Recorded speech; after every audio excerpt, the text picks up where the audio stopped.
Hello everybody, my name is Doudge and welcome back to Doudge MCC, where we're going to be talking about the MCC 2029 teams.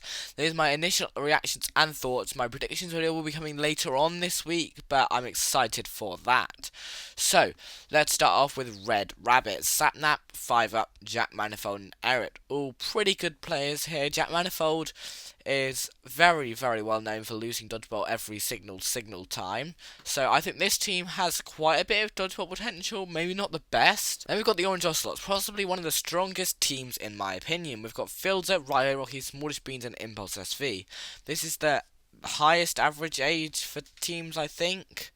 But I think Joel is actually the best and the leader of this team, with Impulse definitely getting better, Filzer being really good at the moment, and Riley Rocky also being really good. Okay, then we've got the Yellow Yaks, we've got very good strong contender, we've got the Fruit Berries in here, which is really good, we've got the Sparkles and Sneak Statue, which they've teamed before quite a lot of times, then they've got the both captains in here, which is actually really good.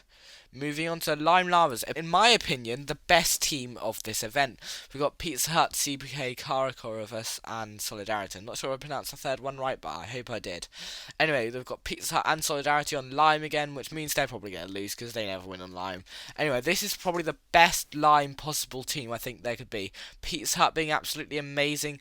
CPK also being amazing. I'm not sure how CPK is allowed to team with Pizza Hut because he was told he wasn't allowed to team with S tiers anymore, so I'm not sure how that happened. This team, in my opinion, is going to win the event. Then we have the last MCC team of day one. Purple, George, Gumi, and Snifferish. I'm not actually 100% sure about this team. I think this team is lower potential, even though Purple is really good and is a proper contender for first place in the event. Time for the teams of day 2. We have Jojo, Rambo, Smager and Ginelli. They is a lot like MCC 28's Red Rabbits, but switching Smager and Ginelli for Scar and Gem. And I think Smager and Ginelli have a higher average than Scar and Gem, which makes this team actually better, so this team could potentially do well. And yes, I bet you Scott knew about this. H-Bomb is on Alhorn, which means this team has to win the event, surely. With Kratzy, another person who was told he wasn't allowed to team with S tiers, but is actually really good. Then we've got Cub and False, two really good hermits that could actually help win the event. Then Blue Bats. Personally, I think this team is very unfair, seeing as they've taken Fire Breath Man's MCC rising average instead of just how he should normally be. So that makes this team probably last place in my opinion, just because he probably won't be as good as Underdogs as he will be in the real event, because there's a lot more people in Underdogs that aren't as skilled. But anyway, Fire Breath Man is definitely very good, and AMC Shovel and Elena EXE are also good people.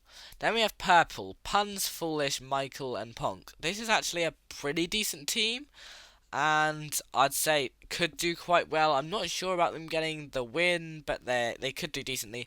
And here we have probably the community's favourite team of this event. We finally have Tubbo and Scar.